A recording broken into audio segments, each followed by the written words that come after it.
नमस्कार मित्रों। कैसे हैं आप सभी लोग और कैसा चल रहा है आप सब लोग का अध्ययन। आशा करते हैं आप सभी लोग स्वस्थ होंगे, मस्त होंगे और अपनी तैयारियों में व्यस्त होंगे। तो आइए आज के इस क्लास में हम पढ़ेंगे लवगाक्षी भास्कर प्रणीत अर्थ संग्रह।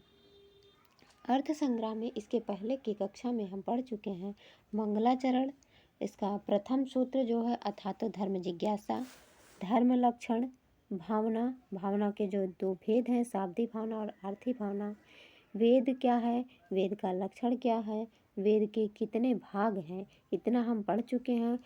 अब हम इस कक्षा में वेद के 5 भाग जो बताए गए थे, विधि, मंत्र, नामधेय, निषेध, अर्थवाद, इनमें से हम नामधेय, निषेध, अर्थवाद और नामधेय इन तीनों को पढ़ चुके हैं। अब हम पढ़ेंगे विधि को। तो अब यहाँ पर विधि का लक्षण बताते हुए कहते हैं तत्र अज्ञातार्थ ज्ञापको वेद भागो विधि। उन 5 भेदों में से विधि उसे कहेंगे जहाँ पर अज्ञात अर्थ का ज्ञापन कराने वाला वेद का भाग होगा, उसे विधि कहेंगे। अज्ञात अर्थ ज्ञापकः वेद भागः विधि। अज्ञात अर्थ का ज्ञान कराने वाला वेद का जो भाग है उस भाग को विधि कहेंगे। विधेः वर्गीकरणम त्रिधा। उस विधि का वर्गीकरण 3 प्रकार से किया गया है। अर्थ संग्रहे दृश्यते। अर्थ संग्रह के अनुसार, अर्थ संग्रह के अनुसार विधि का वर्गीकरण 3 प्रकार से किया गया है। तत्र प्रथमे वर्गीकरणे विधे। उन तीनों प्रकारों में से प्रथमे वर्गीकरणे, प्रथम प्रकार का जो वर्गीकरण है विधि का, वह द्वैविध्यम 2 प्रकार का होता है। 2 प्रकार कौन कौन से हैं? गूढ़ विधि और विशिष्ट विधि। द्वितीय वर्गीकरणे विधि चतुर्विधा। द्वितीय वर्गीकरण में विधि को 4 प्रकार का बताया गया है। उत्पत्ति विधि, विनियोग विधि, अधिकार विधि और प्रयोग विधि। तृतीय वर्गीकरण, तृतीय मंत्र मीमांसा गते वर्गीकरणे च विधि त्रिविधा निरूपिता। तृतीय जो वर्गीकरण है वह मंत्र मीमांसा के अंतर्गत आता है और उस वर्गीकरण में विधि को 3 प्रकार से निरूपित किया गया है। पहला है अपूर्व विधि, दूसरा नियम विधि, तीसरा परिसंख्या विधि। तो आ जाइए हम पहले वर्गीकरण के अनुसार, पहले वर्गीकरण में क्या बताएगा? तत्र प्रथमे वर्गीकरणे विधे द्वैविध्यम। विधि 2 प्रकार का है, गुण विधि और विशिष्ट विधि। तो इसको हम देखते हैं, गुण विधि क्या है, विशिष्ट विधि क्या है। यत्र कर्म मानांतरेण प्राप्तम तद उद्देश्येन गुणमात्रम विधत्ते। तो सबसे पहले जान लेते हैं गुण क्या है। गुण सामग्री को कहते हैं। कर्म, कर्म जहाँ कहीं भी अर्थ संग्रह में कहा जाएगा उसका अर्थ लेना है याग, यज्ञ। यत्र कर्म, जहाँ पर कर्म यज्ञ को मानांतरेण दूसरे किसी प्रमाण से प्राप्तम प्राप्त है, जहाँ पर यज्ञ का नाम या फिर यज्ञ दूसरे किसी प्रमाण से प्राप्त है, तत् उस यज्ञ को उद्देश्य करके गुण मात्रम सामग्री मात्र से विधत्ते विधान किया जाता है, वह गुण विधि है। उदाहरण है दधना जुहोति। दधना माने दही, दही के द्वारा याग करो। तो दही जो है वह सामग्री है। यत्र कर्म, जहाँ पर अग्निहोत्र रूपी यज्ञ, अग्निहोत्र रूपी कर्म मानांतरेण पहले ही कहा गया है, दूसरे किसी प्रमाण से सिद्ध है, पहले ही प्राप्त है, उस प्राप्त तत् उस अग्निहोत्र यज्ञ को उद्देश्य करके गुण मात्रम दधना, इस मात्र से दधना जुहोति, इस मात्र से, इस नाम से विधान किया जाता है, वह गुण विधि है। अगला है विशिष्ट विधि।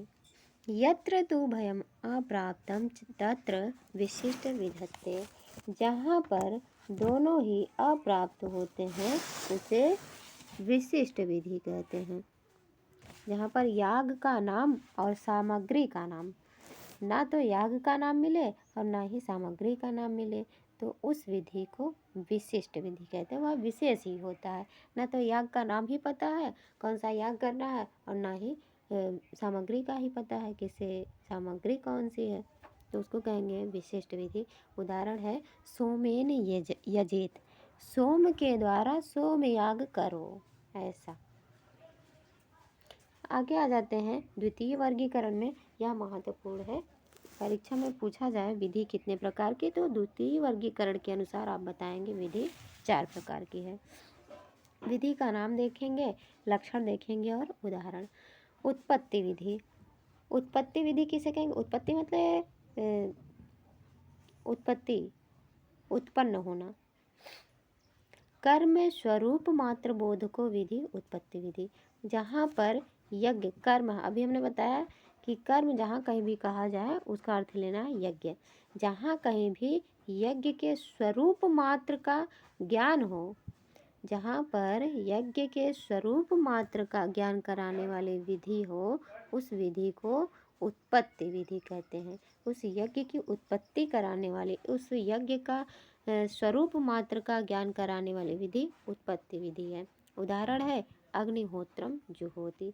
केवल यहाँ पर नाम बता दिया गया कि अग्निहोत्र नामक याग करो। उसके बाद है विनियोग विधि। विनियोग विधि और गुण विधि दोनों ही समान है, दोनों के उदाहरण एक ही है।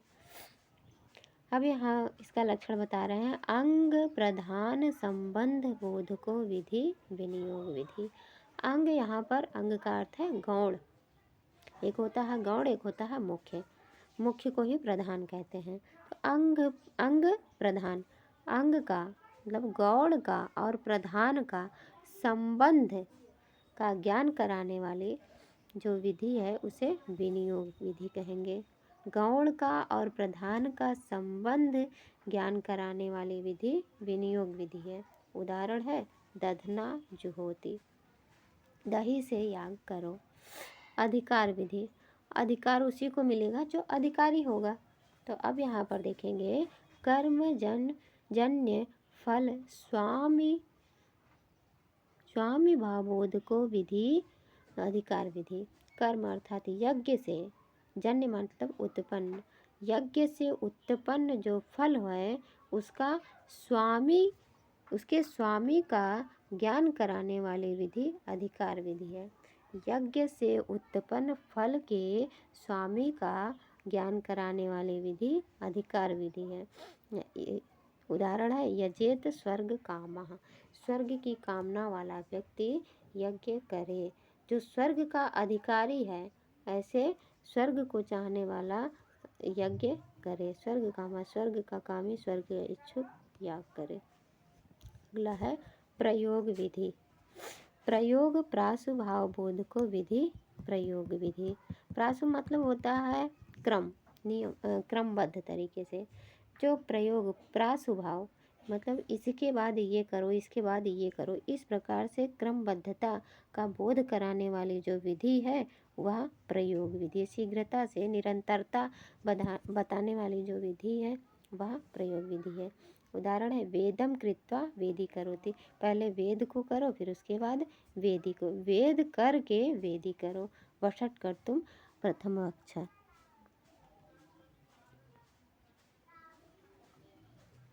ये हो गया द्वितीय वर्गीकरण। अब हम देखते हैं तृतीय वर्गीकरण। तृतीय वर्गीकरण में है, तृतीय वर्गीकरण के अनुसार विधि के 3 भेद बताए गए हैं। एक है नियम विधि, अपूर्व विधि और परिसंख्या विधि। नियम विधि क्या है? नियम विधि किसको कहेंगे? नियम वही होगा जहाँ पर किसी कार्य को सिद्ध करने के लिए अनेक साधन हो, किंतु हमें उसमें से एक का ही प्रयोग करना है। मतलब उसमें नियम बताया गया है, इसी के द्वारा ही आप ये कार्य कर सकते हैं, वह है नियम विधि। तो अब यहाँ पर देख लीजिए, नाना साधन साध्य क्रियायाम एक साधन प्राप्त। नाना मतलब अनेक, साधन अनेक साधन के द्वारा जो साध्य क्रिया है, उस क्रिया को साधने के लिए अनेक साधन है, किंतु उसमें से एक साधन प्राप्त हो, एक ही साधन प्राप्त होने पर अप्राप्त जो है उसका अपर साधन से प्राप्त को विधि, प्राप्त का अपर साधन किसी दूसरे साधन से प्राप्त विधि ही नियम विधि है, अथवा पक्षे अप्राप्तस्य प्रापको विधि नियम विधि। पक्ष में अप्राप्त का जो प्राप्त कराने वाली विधि है वह नियम विधि है। उदाहरण है व्रीहीन अवहंति। व्रीही होता है धान, धान को भूसी से अलग कर, धान के ऊपर छिलका होता है ना, उसको अलग करो। तो उसे अलग करने के लिए कई नियम होते हैं कि कई तरह से उसे हम अलग कर सकते हैं, किंतु जब याग होता है उस याग विशेष में एक नियम बताया जाता है कि इसी विधि से आप उसे अलग करें और उसके बाद उससे याग करें। तो वहाँ पर नियम बताया गया। अनेक प्रकार के साधन उपलब्ध होने के बाद भी इसी साधन से यह कार्य करो, ऐसा जहाँ पर विधान किया गया है, इस प्रकार की विधि जहाँ बताई गई है वह है नियम विधि। अगला है अपूर्व विधि। प्रमाणांतरेण अप्राप्तस्य प्रापको विधि अपूर्व विधि। जो किसी दूसरे प्रमाण से प्राप्त नहीं है, जो प्राप्त नहीं है, ऐसे प्राप्त विधि को अपूर्व विधि कहेंगे। मतलब कि पहले जो अपूर्व, पूर्व में नहीं है, जो इसके पहले नहीं प्राप्त हुई है, उस विधि को अपूर्व विधि कहेंगे। उदाहरण है यजेत स्वर्ग कामः। अगला है परिसंख्या विधि। परिसंख्या में संख्या आपको दिख रहा है। परिसंख्या विधि उसको कहेंगे उभयोश्च, उन दोनों, उभय मतलब दो, दो के प्राप्त होने पर युगपत प्राप्त, दोनों के प्राप्त युगपत एक साथ प्राप्त हो जाने पर इतर, उनमें से एक को व्यावृत्त कर दिया जाए। तो व्यावृत्त कर दिया जाए, ऐसी विधि को परिसंख्या विधि कहेंगे। जैसे कि यदि आपको किसी चीज़ का निषेध कर दिया गया है तो उससे आपको ज्ञात हो ही जाता है कि ये करना है तो ये नहीं करना है। दोनों की प्राप्ति हो जाए किंतु उसमें से एक की निवृत्ति कर दिए, बिना कहे निवृत्ति हो जाए, वह है परिसंख्या विधि। उदाहरण है पंच नखा भक्ष्य। 5 नख वाले 5 का ही भक्षण करना चाहिए, ऐसा कहा गया। 5 नख वाले ऐसे 5 ही जानवर हैं जिनका भक्षण करना चाहिए। तो इसका अर्थ क्या है कि मतलब 5 के अतिरिक्त जो 5 बताए गए, इनके अतिरिक्त जो कुछ भी होगा उनका भक्षण नहीं करना चाहिए। तो ये हो गया। और ये परिसंख्या जो है 2 प्रकार की होती है, श्रौती परिसंख्या और लक्षण की परिसंख्या। श्रौती में आ जाएगी अत्र हेव अवपंदे, यह सामवेद में कहा गया है। श्रौती मतलब केवल सुनने, श्रुतियों में ही कहा गया है। और लक्षणकी में लक्षणा के द्वारा उसका अन्य अर्थ भी मिलता है, निकलता है। लक्षणकी में है पंच नखा भक्ष्या, 5 नख वाले 5 का ही भक्षण करना चाहिए। तो ये तो शब्द से पता चल गया, किंतु इसका लक्षणा क्या है कि इस 5 नख के 5 के अतिरिक्त जो कोई अन्य है उनका भक्षण नहीं करना चाहिए। तो आज हम इस वीडियो में देखे हैं विधि क्या है, विधि के विधि में कितने वर्गीकरण हैं, उन वर्गीकरणों के अनुसार कितने भेद बताए गए हैं। 3 वर्गीकरण हैं, तीनों में पहले वर्गीकरण के अनुसार 2 भेद हैं, दूसरे के अनुसार 4 भेद हैं, तीसरे के अनुसार 3 भेद हैं। इन सभी का जो पहले में 2 और इसमें तीसरे में 3, 2 3 5 और दूसरे के अनुसार 4, ये 9 हो गए विधि के भेद। इन 9 का जो 9 लक्षण बताए गए हैं, 9 नहीं 10 लक्षण बताए गए हैं। नियम विधि के 2 लक्षण बताए गए हैं। तो इस तरह से 10 लक्षण बताए गए हैं और 7 उदाहरण बताए गए। 7 उदाहरण कैसे? 2 उदाहरण एक ही में मिलते हैं। ददना जुहोत, यह गुण विधि और विनियोग विधि दोनों के उदाहरण में मिलेंगे। गुण विधि और विनियोग, यहाँ देखिए गुण विधि में ददना जुहोती और विनियोग विधि में भी ददना जुहोती। अब यहाँ पर देखेंगे अधिकार विधि में यजेत स्वर्ग कामः, यहाँ भी देखेंगे अपूर्व विधि में भी यजेत स्वर्ग कामा। ये 7 उदाहरण, 10 लक्षण और 9 विधि, इतना आप याद रखेंगे। इससे आपका परीक्षा में आने वाले जो सवाल होंगे विधि से वह आप अच्छे से कर पाएंगे। तो आज के लिए इतना ही। वीडियो देखने के लिए आप सभी को बहुत बहुत धन्यवाद। तब तक के लिए नमः संस्कृता।